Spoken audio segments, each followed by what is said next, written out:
Bonjour, bon réveil à tous, mardi 5 septembre. Merci d'être avec nous sur France 2. Qu'on va arriver sur 20, 22. Dans le mois, ça va être plus compliqué avec les mains. Ça va, Karine? Ça va. Karine Baster-Régis est avec nous pour le JT, ainsi que toute l'équipe du 6h Info sur France 2. La rentrée s'est bien passée, Karine? Royal. C'est important, la rentrée scolaire Absolument. aujourd'hui pour beaucoup de parents. À la une de l'actualité ce mardi, Karine, on a... L'ouragan Irma. Après Harvey, le phénomène s'annonce tout aussi dévastateur. On en parle en détail. Effectivement, on va vous en parler ce matin dans notre matinale. Le JT dans un instant. D'abord, la météo, c'est comment aujourd'hui? Eh bien, ça dépend. Regardez, de là où vous habitez, ensoleillé sur le sud-est, hésitant entre nuages et éclaircies du sud-ouest au nord-est, assez nuageux partout ailleurs, vous le voyez. Aux températures ce matin, eh bien, elles sont douces relativement, de 11 à 17 degrés. 17 degrés la maximale, regardez, à Paris.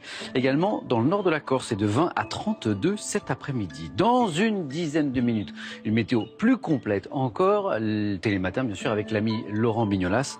Mais d'abord, le journal de Karine Baster-Régis et c'est parti. À tout de suite.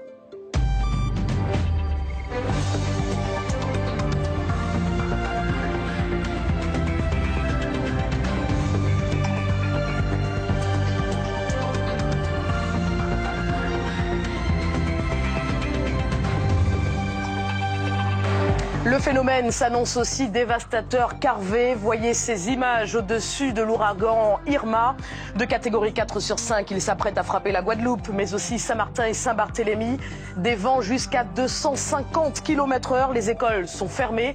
Des centaines de vols annulés.